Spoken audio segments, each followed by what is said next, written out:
నమస్కారం. V7 city న్యూస్కి స్వాగతం. ముందుగా ముఖ్యాంశాలు.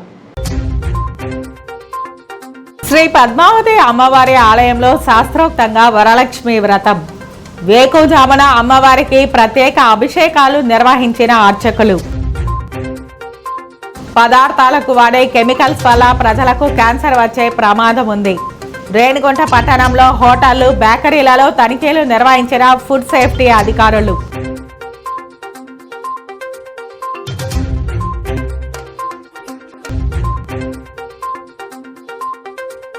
అప్సాఖాన్ 2025 హ్యాండ్స్ వర్క్షాప్ల ప్రారంభోత్సవం. ఈ కార్యక్రమానికి ముఖ్య అతిథిగా పాల్గొన్న నగర మేయర్ డాక్టర్ శిరీష.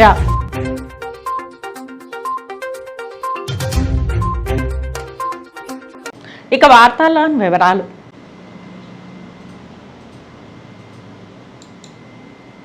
తిరుచానూరు శ్రీ పద్మావతి అమ్మవారి ఆలయ ఆస్థాన మండపంలో శుక్రవారం వరలక్ష్మి వ్రతం వైభవంగా జరిగింది. వరలక్ష్మి వ్రతం సందర్భంగా వేకువజామున అమ్మవారిని సుప్రభాతంతో మేల్కొల్పి సహస్ర నామార్చన, నిత్యార్చన, మూలవర్లకు, ఉత్సవర్లకు అభిషేకం నిర్వహించారు. ఈ పర్వదినాన అమ్మవారు బంగారు చీరతో విశేష అలంకరణలో భక్తులకు దర్శనమిచ్చారు. అనంతరం శ్రీ పద్మావతి అమ్మవారి ఉత్సవమూర్తిని ఆస్థాన మండపానికి వేంచేపు చేసి పద్మపీఠంపై ఆసీనులను చేశారు. అక్కడ విశ్వక్సేనారాధన, పుణ్యాహవచనం, కలశ స్థాపన, అమ్మవారి ఆరాధన, అంగపూజ, లక్ష్మీ సహస్ర నామార్చన, అష్టోత్తర శతనామావళి నిర్వహించారు. ఈ సందర్భంగా అమ్మవారిని రోజా, చామంతి, మల్లె, సంపంగి, తులసి, పన్నీరు, ఆకు, మరువము, తామర పూలు, వృక్షి వంటి సాంప్రదాయ పుష్పాలతో అమ్మవారిని ఆరాధించారు. ఈ సందర్భంగా అమ్మవారిని 9 గ్రంథులతో అలంకరించారు. ఒక్కో గ్రంథిని ఒక్కో దేవతకు గుర్తుగా ఆరాధించారు. భవిష్యోత్తర పురాణంలో వ్యాస భగవానుడు వరలక్ష్మి వ్రతం పూజా విధానాన్ని, మహత్యాన్ని తెలియజేశారని ఆలయ అర్చకులు శ్రీనివాస ఆచార్యులు తెలిపారు. పూర్వం శంకరుడు పార్వతీదేవికి ఈ వరలక్ష్మి వ్రతం విశిష్టత, ఆచరించవలసిన విధానాన్ని తెలియజేసినట్లు పురాణాల ద్వారా తెలుస్తోందన్నారు. త్రేతాయుగంలో కుండలని నగరంలో నివసించిన చారుమతి అనే భక్తురాలు వరలక్ష్మి నోము ఆచరించి పొందిన ఫలప్రదాన్ని ఈ సందర్భంగా వివరించారు. సాక్షాత్తు శ్రీ మహాలక్ష్మి ప్రీతితో తిరుచానూరులో శ్రీ పద్మావతి అమ్మవారు అవతరించారని, వరలక్ష్మి వ్రతంలో పాల్గొన్న మహిళలకు సత్సంతానం, దీర్ఘ మాంగళ్య సౌఖ్యం, సిరి సంపదలు, ఆరోగ్యం, కుటుంబ సౌఖ్యం వంటి ఎన్నో మహాఫలాలు కలుగుతాయని పురాణాల ద్వారా తెలుస్తోందన్నారు. తరువాత 12 రకాల వివిధ రకాల నైవేద్యాలను అమ్మవారికి నివేదించారు. అనంతరం మహామంగళ హారతితో వరలక్ష్మి వ్రతం ముగిసింది. ఈ సందర్భంగా టీటీడీ ఈవో శ్యామలరావు మీడియాతో మాట్లాడుతూ, వరలక్ష్మి వ్రతం సందర్భంగా శ్రీ పద్మావతి అమ్మవారి ఆలయంలో వరలక్ష్మి వ్రతాన్ని అత్యంత వైభవంగా నిర్వహించినట్లు చెప్పారు. ఆలయానికి వచ్చిన ప్రతి భక్తుడికి అమ్మవారి ప్రసాదాలు అందించేలా చర్యలు చేపట్టామన్నారు. మహిళలు పెద్ద సంఖ్యలో వ్రతంలో పాల్గొన్నట్లు తెలిపారు. భక్తులకు ఎలాంటి ఇబ్బందులు లేకుండా ప్రత్యేక క్యూలైన్లు, అన్నప్రసాదాలు, తాగునీరు, మజ్జిగ తదితర ఏర్పాట్లు చేశామన్నారు. వరలక్ష్మి వ్రతాన్ని భక్తులు వీక్షించేలా ఎస్వీబీసీ ద్వారా ప్రత్యక్ష ప్రసారాలు అందించామన్నారు. ఈ సందర్భంగా ఏపీ, తెలంగాణ వ్యాప్తంగా టీటీడీకి చెందిన 52 ఆలయాల్లో 8 లక్షల గాజులు, 1,60,000 కంకణాలు, 1,60,000 పసుపు దారాలు, 1,60,000 కుంకుమ ప్యాకెట్లు, లక్ష్మీ అష్టోత్తర శతనామావళి పుస్తక ప్రసాదాలను అందించామన్నారు. టీటీడీ ఉద్యానవన విభాగం ఆధ్వర్యంలో ఆస్థాన మండపంలో ఏర్పాటు చేసిన వ్రత మండపం భక్తులను విశేషంగా ఆకట్టుకుంది. 40 మంది సిబ్బంది 3 టన్నుల సంప్రదాయ పుష్పాలు, 6 రకాల 30,000 కట్ ఫ్లవర్స్తో 3 రోజుల పాటు శ్రమించి అమ్మవారి ఆలయం ఆస్థాన మండపం, వ్రత మండపాన్ని సర్వాంగ సుందరంగా అలంకరించారు. ఇందులో బత్తాయి, ఆపిల్ వంటి ఫలాలు, వివిధ సంప్రదాయ పుష్పాలతో వ్రత మండపాన్ని అద్భుతంగా రూపొందించారు. మండపం పైభాగంలో గజలక్ష్మి అమ్మవారు, కింది భాగంలో 2 వైపులా ఐరావతాలు ప్రత్యేక ఆకర్షణగా నిలిచాయి. ఆస్థాన మండపాన్ని అష్టలక్ష్మి మూర్తులతో, రోజాలు, తామర పూలు లాంటి రంగురంగుల పుష్పాలతో శోభాయమానంగా అలంకరించారు. చెన్నైకి చెందిన దాత విరాళంతో పుష్పాలంకరణ చేపట్టామని ఉద్యానవన విభాగం డిప్యూటీ డైరెక్టర్ శ్రీనివాసులు తెలిపారు. భక్తులందరూ వ్రతాన్ని వీక్షించేందుకు వీలుగా ఆస్థాన మండపంలో, పుష్కరిణి వద్ద, వాహన మండపం వద్ద, ఫ్రైడే గార్డెన్స్, తోలప గార్డెన్స్ వద్ద కలిపి 5 LED స్క్రీన్లు ఏర్పాటు చేశారు. వరలక్ష్మి వ్రతం సందర్భంగా సాయంత్రం 6 గంటలకు అమ్మవారు స్వర్ణ రథంపై ఆలయ 4 మాడ వీధిలో విహరించి భక్తులను కటాక్షించనున్నారు. ఈ కార్యక్రమంలో అదనపు ఈవో సిహెచ్ వెంకయ్య చౌదరి, ఆలయ అర్చకులు బాబు స్వామి, అధికారులు, విశేష సంఖ్యలో భక్తులు పాల్గొన్నారు. 2012లో సౌభాగ్యం అనే కార్యక్రమం ప్రారంభించినప్పటికీ టీటీడీలో తర్వాత అన్ని దేవాలయాల్లో చేయడం అనేది జరగలేదు. ఈసారి ప్రత్యేకంగా టీటీడీలో ఉన్న 51 పెద్ద దేవాలయాలన్నింటిలో కూడా సౌభాగ్యం అనే కార్యక్రమం ఏర్పాటు చేసి మహిళలందరికీ కూడా పసుపు, కుంకుమ, గాజులు ఇవన్నీ కూడా ఇవ్వడం జరిగింది. పద్మావతి అమ్మవారి దేవాలయంలో ఈరోజు ఇక్కడ జరిగిన కార్యక్రమంలో 36,000 మందికి ఈ గాజులు, కుంకుమ, పసుపు ఇవన్నీ కూడా ఇవ్వడం జరిగింది. అలాగే లక్షల మందికి ఆంధ్రప్రదేశ్లో ఉన్న 51 దేవాలయాల్లో కూడా అందరికీ కూడా ఇవ్వడం జరిగింది. SUVCలో ఈ కార్యక్రమాలన్నీ కూడా ప్రత్యక్ష ప్రచారం చేయడం జరిగింది. తిరుచానూరు శ్రీ పద్మావతి అమ్మవారి ఆలయంలో శుక్రవారం వరలక్ష్మి వ్రత మహోత్సవం శాస్త్రోక్తంగా జరిగింది. ముందుగా అమ్మవారి ఉత్సవ మూర్తిని ఊరేగింపుగా ఆస్థాన మండపానికి తీసుకొచ్చి పళ్ళు, పుష్పాలతో ప్రత్యేకంగా అలంకరించిన పందిరిలో అమ్మవారిని కొలువుదీర్చారు. వజ్రాభరణాలు, పట్టు వస్త్రాలు, సుగంధ పరిమళ పుష్పాలతో శోభాయమానంగా అలంకరించారు. అనంతరం వేద పండితులు వరలక్ష్మి వ్రత మహోత్సవాన్ని ప్రారంభించారు. టీటీడీ ఉన్నతాధికారులు, ఇతర బోర్డు సభ్యులతో కలిసి తుడా చైర్మన్, టీటీడీ బోర్డు సభ్యులు డాలర్ దివాకర్ రెడ్డి కుటుంబ సమేతంగా వ్రత పూజలో పాల్గొన్నారు. పూజ అనంతరం ఆలయం వెలుపల మీడియాతో మాట్లాడుతూ ప్రజలందరూ సుఖ సంతోషాలతో ఉండాలని, పద్మావతి అమ్మవారి కృపా కటాక్షాలతో సకాలంలో వర్షాలు కురిసి రాష్ట్రం సుభిక్షంగా ఉండాలని అమ్మవారిని ప్రార్థించినట్లు వెల్లడించారు. ఆంధ్ర పల్మనాలజిస్టుల అసోసియేషన్ వార్షిక రాష్ట్ర సదస్సు అప్సాకాన్ 2025లో భాగంగా హ్యాండ్స్ ఆన్ వర్క్షాప్లు ఈరోజు SV medical college alumni hall మరియు తిరుపతి గవర్నమెంట్ మెటర్నిటీ హాస్పిటల్లో ఘనంగా ప్రారంభమయ్యాయి. ఈ కార్యక్రమానికి Tirupati municipal corporation mayor doctor Sirisha ముఖ్య అతిథిగా హాజరై ప్రారంభోత్సవం చేశారు. ఈ సందర్భంగా డాక్టర్ సుబ్బారావు మాట్లాడారు. అందరికీ నమస్కారం. ఈరోజు తిరుపతిలో ఆంధ్రప్రదేశ్ పల్మనాలజిస్ట్ అసోసియేషన్ ఆధ్వర్యంలో తిరుపతి పల్మనాలజీ డిపార్ట్మెంటు మరియు పల్మనాలజిస్ట్ అసోసియేషన్ తిరుపతి ఆధ్వర్యంలో పల్మనాలజీ కాన్ఫరెన్స్ అనేది జరుపుతున్నాము. సో ఇది 6వ పల్మనాలజీ కాన్ఫరెన్స్. స్టేట్ డివైడ్ అయిన తర్వాత పల్మనాలజిస్ట్ ఆంధ్రప్రదేశ్లో ఒక అప్సా అని ఆర్గనైజేషన్ ద్వారా ముందుకు వెళ్తున్నాము. అందులో ఇది 6వ కాన్ఫరెన్స్ జరుపుతున్నాము. ఈ కాన్ఫరెన్స్ యొక్క ముఖ్య ఉద్దేశాలు ఏమంటే, సో ప్రతి సంవత్సరము మనం వైద్య విధానాలు అయితేమి, వైద్యం కనుగొనే విధానాలు అయితేమి, ట్రీట్మెంట్ విధానాలు అయితేమి, కొత్తగా వచ్చే మార్పుల్ని ఒకసారి అందరికీ అవగాహన కల్పించడం, పల్మనాలజిస్టులు, బేసిక్ ప్రాక్టీషనర్సు, అలాగే స్టూడెంట్స్ ఈ కార్యక్రమం జరుగుతుంటుంది.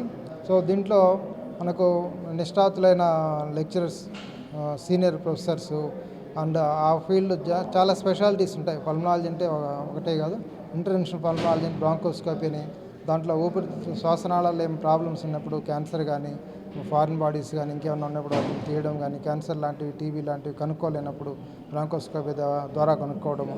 సో ఇటువంటివి చేస్తారు. అలాగే థొరకోస్కోపీ, నీరు ఎందుకు చేరుతుందని తెలియనప్పుడు, మామూలు సూది పెట్టి నీరు తీసినప్పుడు తెలియనప్పుడు థొరకోస్కోపీ అని పరీక్ష చేసి అక్కడి నుంచి బయాప్సీ చేయడం జరుగుతుంటుంది. సో అలాగే లంగ్ ఫంక్షన్స్, లంగ్ కెపాసిటీ ఎంత ఉందని మనకు హార్ట్ ఫంక్షన్ అంటే ఈకో ద్వారా చేస్తామో, లంగ్స్ని గట్టిగా ఊదించడము, దాంట్లో రకరకాలైన మార్పులను కనుగొని పరీక్షలు చేస్తాం. దాంట్లో మనకు లంగ్ కెపాసిటీ ఎంత ఉందని దాన్ని బట్టి ఫ్యూచర్లో ఎంత రిస్క్ ఉంటుంది, ఎటువంటి జాగ్రత్తలు తీసుకోవాలి, ఎటువంటి వైద్యాలు చేయాలనే దానికి తెలుస్తుంది.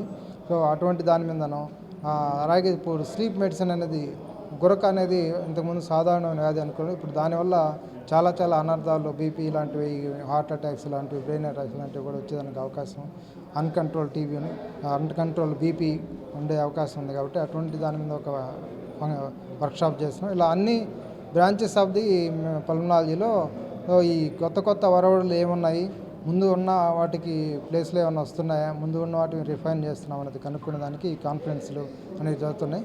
ఈ వర్క్షాపులు ఏంటంటే ముఖ్యంగా ఈరోజు స్టూడెంట్స్కి అయితేమి పల్మనాలజిస్ట్ ముందు పాస్ అయిపోయింటారు, బయట అవుట్ సైడ్ ప్రాక్టీస్ చేస్తుంటారు.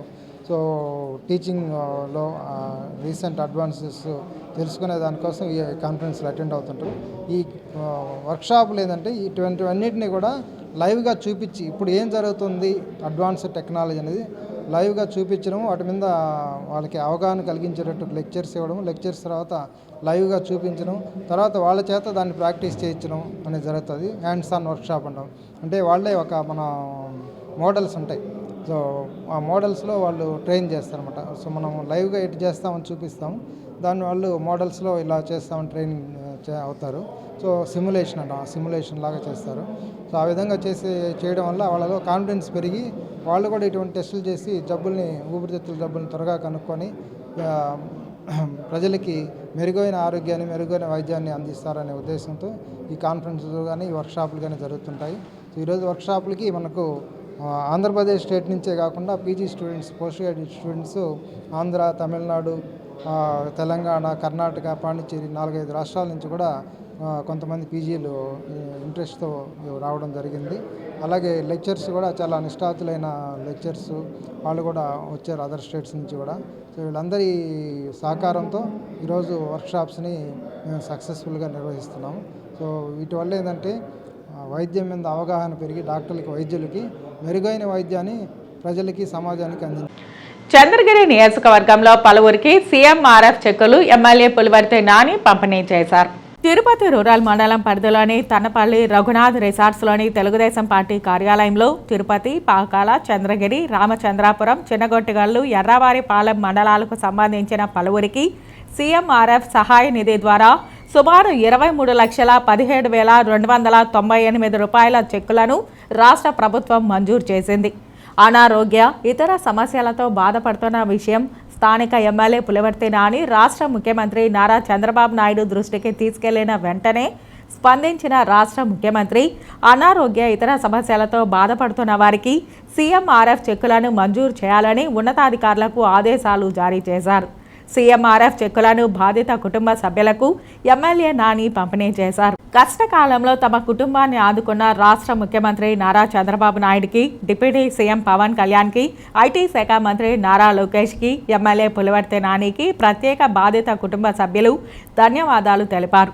ఈ కార్యక్రమంలో కూటమి నాయకులు, కార్యకర్తలు పాల్గొన్నారు. తిరుపతి జిల్లాలోని రేణిగుంట పట్టణంలోని ఓ బేకరీ, చెర్రీస్ మినీ పరిశ్రమలపై ఫుడ్ సేఫ్టీ అధికారులు ఆకస్మిక దాడులు నిర్వహించారు. హోటల్ యాజమాన్యం వాడే కెమికల్స్ వల్ల ప్రజలకు క్యాన్సర్ వచ్చే ప్రమాదం ఉందని, నిబంధనలకు వ్యతిరేకంగా నిర్వహిస్తే జిల్లా కలెక్టర్, ఫుడ్ సేఫ్టీ కమిషనర్ ఆదేశాల మేరకు సీజ్ చేస్తామని అధికారులు హెచ్చరించారు. వైద్య పరీక్షల నిమిత్తం శాంపిల్స్ తీసుకెళ్లారు. ఈ సందర్భంగా ఫుడ్ సేఫ్టీ అధికారులు మీడియాతో మాట్లాడారు. ఈరోజు నిన్న రైడ్స్కి కంటిన్యూషను ఏంటంటే మా ఫుడ్ సేఫ్టీ కమిషనర్ గారి ఉత్తర్వులు మరియు లీగల్ మెట్రాలజీ కంట్రోల్ గారి ఉత్తర్వుల మేరకు 20 టీములు ఫుడ్ సేఫ్టీ ఆఫీసర్లు, 20 టీములు లీగల్ మెట్రాలజీ ఆఫీసర్స్ తోటి రైడ్స్ కండక్ట్ చేయడం జరిగింది. నిన్న ఒక 40 హోటల్స్ ఇన్స్పెక్ట్ చేసి 35 శాంపిల్స్ కలెక్ట్ చేయడం జరిగింది. లీగల్ మెట్రాలజీ కూడా ఒక 50-60 వైలేషన్స్ ఐడెంటిఫై చేసి నోటీస్ చేయడం జరిగింది. ఈరోజు మళ్ళీ 20 టీములు ఫుడ్ సేఫ్టీ ఆఫీసర్స్, 20 టీములు లీగల్ మెట్రాలజీ తోటి వివిధ manufacturing, bakery manufacturing, sweet manufacturing కార్ఖానాలు మరియు రిటైల్ యూనిట్స్ కూడా చెక్ చేయడం జరుగుతుంది. దానిలో భాగంగా ఫయాజ్ ఈ బేకరీ ఏదో ఉంది, దానికి ఇన్స్పెక్ట్ చేయడం జరిగింది. చాలా ఆశ్చర్యకర విషయాలు. ఇప్పుడు మనం బయట చూస్తే డబ్బాల్లో కలర్ వేసినట్టు కనపడుతుంది, కానీ ఇండస్ట్రియల్ కలర్స్ వాడుతూ ఉన్నారు. ఇండస్ట్రియల్ కలర్స్ వాడి డేట్లు లేవు, ఏం లేదు, ఏం కలరో కూడా తెలియదు, దీని మీద ఎప్పుడు తయారు చేసింది తెలియదు. ఈ కలర్ డార్క్ కలర్స్ వేసి పిల్లలు అట్రాక్ట్ అవుతూ ఉంటారు. డార్క్ కలర్స్ వేస్తూ ఉన్నారు. నాన్ పర్మిటెడ్ కలర్స్ వాడి అన్హైజీనిక్ కండిషన్స్. యాక్చువల్గా ఏంటంటే ఈ కలర్స్ తయారు చేసిన తర్వాత అన్హైజీనిక్ ఈ కలర్స్తో తయారు చేస్తూ ఉన్నారు. ప్లస్ ఇంకోటి ఏంటంటే వైలేషను న్యూస్ పేపర్స్, దీని కింద పైన న్యూస్ పేపర్స్ వాడుతూ ఉన్నారు. న్యూస్ పేపర్స్ వాడే ఇంకు దీంట్లో ఇదైపోతూ ఉంది ఆ వేడి దాంతో. అది చాలా ప్రమాదం. ఆ ఇంక్ ఏంటంటే కెమికల్, కంప్లీట్ కెమికల్. ఈ రంగు కెమికల్, వాడే ఇంకు కెమికల్, తర్వాత వాడే ఇంగ్రీడియంట్స్ అన్నీ కూడా మైదా గేదా తీస్తే దాని మీద డేట్స్ ఏం లేవు. వీళ్ళు తయారు చేసేటానికి వాడే ముడి సరుకులు ఏవి కూడా యాజ్ పర్ FSSAI నామ్స్ ప్రకారం లేవు. తర్వాత వాళ్ళు తయారు చేసే విధానం కూడా అన్హైజీనిక్ కండిషన్లో తయారు చేస్తూ ఉన్నారు. వీళ్ళకి ఇంకో ముఖ్య విషయం ఏంటంటే వీళ్ళకి ఎక్కడ FSSAI లైసెన్స్ లేదు. లైసెన్స్ లేకుండా ఇంత వ్యాపారం చేస్తూ ఉన్నాడు. తర్వాత ఈయన మేము వెరిఫై చేస్తే ఇన్యాక్టివ్గా ఉంది లైసెన్స్, ప్లస్ 3-4 సంవత్సరాల నుంచి ఈయన కట్టాల్సిన ఫీజులు కూడా ఎఫ్ఎస్ఎస్ఐ కట్టకుండా లైసెన్స్ రెన్యూవల్ చేసుకోకుండా ఉన్నాడు. ఎందుకంటే యాన్యువల్ రిటర్న్స్ ఫైల్ చేయాలి. యాన్యువల్ రిటర్న్ ఫైల్ చేయకపోతే ఈయన లైసెన్స్ రెన్యూవల్ కాదు. 3-4 సంవత్సరాల నుంచి యాన్యువల్ రిటర్న్స్ ఫైల్ చేయకుండా, లైసెన్స్ రెన్యూవల్ చేసుకోకుండా వితౌట్ లైసెన్స్ ఈయన వ్యాపారం చేస్తూ ఉన్నాడు. ఇంకా ఇవన్నీ ఐడెంటిఫై చేసాం. కలర్స్ ఎక్కువ వాడుతున్నాడు కాబట్టి శాంపిల్స్ కలెక్ట్ చేస్తూ ఉన్నాం. లైసెన్స్ లేనందుకు 63 ప్రకారం నోటీస్ ఇస్తా ఉన్నాం. తర్వాత ఈ కండిషన్స్ అన్ని కూడా ఇంప్రూవ్ చేసుకోమని, హైజీన్ కండిషన్ లేవని ఇంప్రూవ్మెంట్ నోటీస్ ఇవ్వడం జరుగుతుంది. ఈ కండిషన్స్ అన్ని కూడా కమిషనర్ గారి దృష్టికి తీసుకొచ్చి లైసెన్స్ లేకుండా వ్యాపారం చేస్తున్నారు కాబట్టి ఇట్లాంటి యూనిట్ని క్లోజ్ చేయడానికి ప్రయత్నం చేస్తాం. సార్ ఎవరైనా కంప్లైంట్ చేశారో సాధారణ తనిఖీలో భాగంగా వచ్చారు సార్? అంటే కంప్లైంట్స్ అయితే చాలా కంప్లైంట్స్ వస్తున్నాయి దీని మీద, ఎందుకంటే చాలా ఏరియాలో చూస్తూ ఉన్నారు. ప్లస్ రెగ్యులర్ ఇన్స్పెక్షన్ కమిషనర్ గారు ఉత్తర్వులు ఏంటంటే మ్యానుఫ్యాక్చరింగ్ కార్ఖానాలన్నీ ఇన్స్పెక్ట్ చేయడం జరుగుతుంది. దానిలో భాగంగా రైడ్స్, స్పెషల్ రైడ్స్లో భాగంగా ఇన్స్పెక్ట్ చేయడం జరుగుతుంది. వీళ్ళపై ఎలాంటి చర్యలు తీసుకుంటారు సార్? ఇమీడియట్గా వీళ్ళ మీద శాంపిల్ కలెక్ట్ చేసి శాంపిల్ రిపోర్ట్స్ రాగానే క్రిమినల్ చర్యలు తీసుకుంటా ఉన్నాం. తర్వాత ఇచ్చే నోటీసులు, హైజీన్ కండిషన్స్ లేవు, ఇంప్రూవ్మెంట్ నోటీస్ ఇస్తా ఉన్నాం. లైసెన్స్ లేకుండా వ్యాపారం చేస్తాం, ఆ నోటీస్ ఇస్తా ఉన్నాం. వాటి మీద చట్ట ప్రకారంగా ఏమైతే మనం చర్యలు తీసుకోవచ్చో చట్టపరంగా తీసుకోవాలని క్రిమినల్ చర్యలు మొత్తం వీళ్ళ మీద తీసుకుంటాం. కమిషనర్ గారి దృష్టికి తీసుకెళ్లి దీన్ని మూసేయడానికి ప్రయత్నం చేస్తాం. ఇవాళ ఒక 20 మండలం కాదండి, టౌన్ కానీ ఇక్కడ కానీ ఒక 20 బేకరీలు, స్వీట్ షాపులు 20 బేకరీలు అందరూ ఇన్స్పెక్ట్ చేస్తూ ఉన్నారు. మ్యానుఫ్యాక్చరింగ్ యూనిట్స్, ఇది చెర్రీ టూటీ ఫ్రూటీ తయారు చేసే యూనిట్స్ అన్నీ కూడా, ఎందుకంటే చిన్నపిల్లలు తినే వస్తువులు ఏ తయారు చేస్తున్నారో వాటి మీద కాన్సన్ట్రేట్ చేస్తామండి. వాటి అన్నింటిని కూడా చర్యలు తీసుకుంటాం. అంటే ఎన్ని నామ్స్ కాదండి, మా ఇన్స్పెక్టర్ ఉన్న దాని ప్రకారం మ్యానుఫ్యాక్చరింగ్ యూనిట్స్ ఇన్స్పెక్ట్ చేస్తూ ఉంటారు. తర్వాత రిటైల్ యూనిట్స్ చెక్ చేస్తూ ఉంటారు. లైసెన్స్ అప్లై చేసినప్పుడు లైసెన్స్ కండిషన్స్ ఫాలో చేయడానికి ఇన్స్పెక్ట్ చేస్తారండి. వరలక్ష్మి వ్రతంను రాష్ట్ర బీసీ నాయకులు జగన్నాథం కుటుంబ సమేతంగా ఘనంగా నిర్వహించారు. అనంతరం కుటుంబ సమేతంగా మహిళలకు పసుపు, కుంకుమ, బోదరం, చీర, జాకెట్లు, పండ్లు 100 మందికి వారి చేతుల మీదుగా పంపిణీ చేశారు. అలాగే తిరుపతి ప్రజలందరూ సుఖ సంతోషాలతో ఉండాలని బీసీ సాధికార కమిటీ రాష్ట్ర నాయకులు జగన్నాథం కోరారు. ఓం నమో వెంకటేశాయ. సంవత్సరానికి ఒకసారి వచ్చే ఈ వరలక్ష్మి వ్రతం మన భారతదేశంలోని మహిళలందరూ కూడా ఒక సంపద లాంటి వాళ్ళు కట్టుబొట్టు సాంప్రదాయానికి నిలయం. ఈరోజు మహిళలందరూ కూడా ఉదయాన్నే నిద్రలేసిన తర్వాత ప్రతి ఒక్కరు కూడా చక్కగా ఇళ్ళన్ని శుభ్రం చేసుకొని భక్తి శ్రద్ధలతో అందరూ కూడా ఉపవాసంతో అమ్మవారిని అన్ని విధాలుగా అలంకారం చేసి వాళ్ళ స్థాయి కొద్దీ వాళ్ళ ఇంట్లో ఏం కలిగిందో దాన్ని చేసి పెట్టుకొని అందరూ కుటుంబ సభ్యులందరూ కూడా ఈరోజు ఈ వ్రతం ఆచరిస్తారు. ఈ వ్రతం యొక్క ఫలితం ఏమనగా వాళ్ళకు ఉన్నటువంటి కుటుంబంలో సాధక బాధకాలన్నీ పోవాలని, వాళ్ళు భార్యాభర్తలు బాగా అన్యోన్యంగా ఉండాలని, అదేవిధంగా వాళ్ళు ఆర్థికంగా ఎదగాలని. కాబట్టి ఈ అమ్మవారికి భక్తి శ్రద్ధలతో చేస్తారు కాబట్టి అందుకే ఇది వరలక్ష్మి వ్రతం అనిపించింది. ఈ వ్రతం ఎవరైతే ఆచరిస్తారో, ఈ వ్రతం ఎవరు భక్తి శ్రద్ధలతో చేస్తారో వాళ్ళ కుటుంబాలన్నీ కూడా ఎప్పుడు ఆరోగ్య ఐశ్వర్య భోగ్య భాగ్యాలతో సంతోషంగా ఉంటారు. కాబట్టి ఇలాంటి వ్రతం ప్రతి సంవత్సరం కూడా అందరూ ఎప్పుడొస్తారని మహిళలందరూ ఎదురు చూస్తుంటారు. ఈ పండుగను కూడా మేమందరూ కూడా మా ఇంట్లో ఒక 50 మంది మహిళలతో కలిసి ఈరోజు భక్తి శ్రద్ధలతో స్వామివారిని తీసుకొచ్చి దాని విలువలు అంటే ఏమిని స్వామి చెప్తే అందరూ చక్కగా విని ఈ పూజను మేమందరూ భక్తి శ్రద్ధలతో చేసుకున్నాం. అందరూ ఆరోగ్యంగా ఉండాలని, అందరూ ఆనందంగా ఉండాలని ఈ మహిళల యొక్క ప్రాధాన్యత, ఈ వరలక్ష్మి వ్రతం యొక్క విధానం మేమందరం తెలుసుకున్నాం. ప్రతి సంవత్సరం కూడా నేను కూడా చేస్తున్నాను. అందరూ మా కుటుంబ సభ్యులందరూ కూడా ఈ వ్రతం చేయడం వల్ల చాలా చక్కగా ఆనందంగా హ్యాపీగా చక్కగా ఉన్నామని మేము అందరం తెలియజేసుకుంటున్నాను. జగన్నాథం, తిరుపతి, శివజ్యోతి నగర్ వరలక్ష్మి వ్రతం శుభాకాంక్షలు. కూటమి ప్రభుత్వం ఏర్పడి 15 నెలలు అవుతోందని, మహిళలకు ఉచిత బస్సు హామీ ఆలస్యానికి కూటమి సర్కార్ సమాధానం చెప్పాలని, మహిళలకు ఉచిత బస్సు ఎమోషన్ అని, రాష్ట్రంలో మహిళలు పుణ్యక్షేత్రాలకు వెళ్లాలని కోరుకుంటారని, నేడు ఉచిత బస్సు అమలుకు అనేక ఆంక్షలు పెట్టారని తిరుపతి నగర మేయర్ డాక్టర్ శిరీష మండిపడ్డారు. తిరుపతి నగరంలోని వైఎస్ఆర్సీపీ కార్యాలయంలో శుక్రవారం మీడియా సమావేశంలో మేయర్ డాక్టర్ శిరీష మాట్లాడారు. ఉచిత బస్సు గురించి, ఆ స్కీమ్ గురించి మనం వివరంలోకి వెళ్తే, ఫస్ట్ ఆఫ్ ఆల్ మహిళలకు ఉచిత బస్సు సౌకర్యం కల్పించినందుకు ఆనందిస్తూనే, ఎందుకంటే దీనికి పరోక్షంగా వైఎస్ఆర్ కాంగ్రెస్ పార్టీ మా అధినాయకుడు జగన్మోహన్ రెడ్డి గారి నిరంతర కృషి, అంటే నిరంతరం ప్రభుత్వంతో పోరాడి ఇవాళ దాదాపు 14 నెలల తర్వాత ఉచిత బస్సు పథకం ఆగస్టు 15వ తేదీన స్త్రీ శక్తి అనే ఒక నామకరణం చేసి కూటమి ప్రభుత్వం అమలు చేయబోతోంది.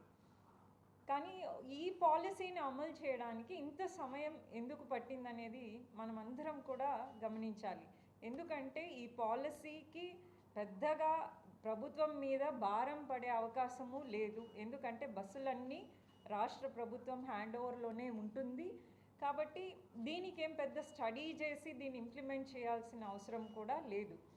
అటువంటిది 14 నెలలు గడిచినాక ఇప్పుడు అమలు చేస్తున్నారు. సో ఈ 14 నెలల్లో మహిళలకు అన్యాయం జరిగినట్టే కదా. సో ఇంత లేట్గా అమలు చేయడానికి కూడా రీజన్ చెప్పాల్సిన అవసరం కూటమి ప్రభుత్వానికి ఉన్నది. ఇంకోటి వచ్చి, ఎన్నికల ముందు మనమందరం చూసాం, ముఖ్యమంత్రి చంద్రబాబు నాయుడు గారు ప్రతి మీటింగ్లో కూడా ఈ పథకం గురించి ఏం చెప్పారో మనమందరం, మీరు ఎక్కడైనా బస్సులో ఎక్కిన వెంటనే డ్రైవర్ గిన ఛార్జెస్ అడిగితే చంద్రన్న ఉన్నారు, నేనే స్టేబ్ డ్రైవర్నని, మీరు ఎక్కడికైనా వెళ్ళొచ్చు, ముఖ్యంగా పుణ్యక్షేత్రాలు ఎక్కడికైనా వెళ్ళొచ్చు. ఎందుకంటే ఇది చాలా మహిళలకు ఎమోషన్స్తో కూడుకున్నటువంటి విషయం. ఎందుకంటే ప్రతి మహిళకు ఆలయాలతో ఒక అవినాభావ సంబంధం ఉంటుంది. ప్రతి ఒక్కరికి ఒక కోరిక ఉంటుంది. అంటే మన ఆంధ్రప్రదేశ్లోనే చూస్తే తిరుమల అత్యంత పవిత్రమైన పుణ్యక్షేత్రం, ప్రపంచ ప్రఖ్యాతిగాంచిన పుణ్యక్షేత్రం. అట్లాగే కాళహస్తి కానీ, కాణిపాకం కానీ, విజయవాడ కనకదుర్గమ్మ గుడి కానీ, అలాగే సింహాచలం, అన్నవరం, ఇలా ఎన్నో పుణ్యక్షేత్రాలకు వెళ్ళాలనే కోరిక ప్రతి ఒక్క మహిళకు ఉంటుంది. అంటే జీవితకాలంలో అట్లీస్ట్, అంటే నిరుపేద కుటుంబాలకు అదొక తీరని కోరిక ఉంటుంది. సో అటువంటి విషయాలను కూడా ఎన్నికల్లో హామీలలో చెప్తూ మీరు ఎక్కడికైనా పుణ్యక్షేత్రాలకు వెళ్ళొచ్చు అనేది హామీలు ఇవ్వడం మనం అందరం చూసాం. కానీ ఎన్నికల ముందు హామీలు ఇచ్చుతున్నప్పుడు ఆంక్షలు అయితే గుర్తుకు రావు. ఎందుకంటే ఎన్నికల్లో హామీలు ఇచ్చేది ఓట్ల కోసమే. ఇప్పుడు అధికారంలోకి వచ్చినాక ఎన్ని ఆంక్షలు పెడుతూ హామీలను అమలు చేస్తున్నారో మనం అందరం చూసాం. అంటే నిన్న మంత్రి గారు ఇచ్చినటువంటి ఈ గైడ్లైన్స్లో వాళ్ళు చెప్పడం ఏంటంటే, దాదాపుగా సుమారుగా ఆర్టీసీ రాష్ట్ర వ్యాప్తంగా 12,000 బస్సులు నడుపుతుంటే అందులో సగం బస్సులకు మాత్రమే ఇది వర్తింపజేస్తుంది. అంటే దాదాపు 6,000 నుంచి 8,000 బస్సుల్లోనే ఈ ఉచిత బస్సు అంటే సదుపాయాన్ని కల్పిస్తున్నారు. అందులో ముఖ్యంగా Palle Velugu, ultra Palle Velugu, city ordinary, city metro, express ఈ బస్సులకు మాత్రమే ఈ స్కీమ్ వర్తింపజేస్తారట.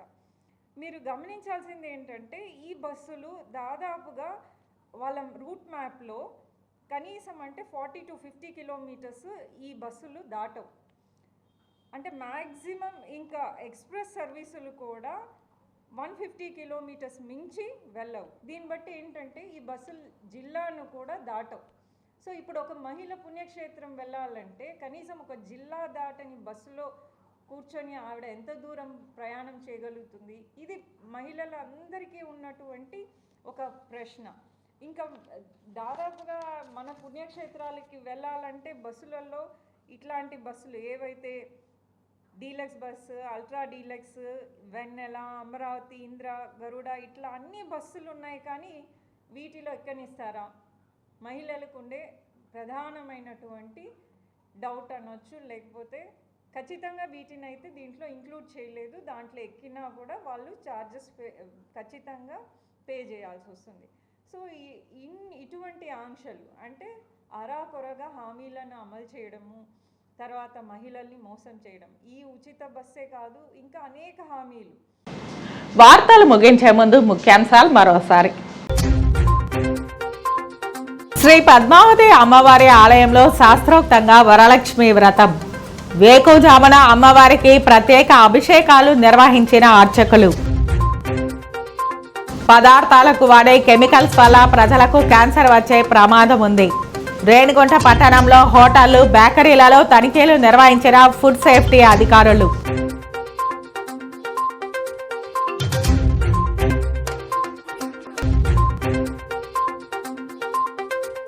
అఫ్సాఖాన్ 2025 హ్యాండ్స్ వర్క్షాప్ల ప్రారంభోత్సవం. ఈ కార్యక్రమానికి ముఖ్య అతిథిగా పాల్గొన్న నగర మేయర్ డాక్టర్ శిరీష.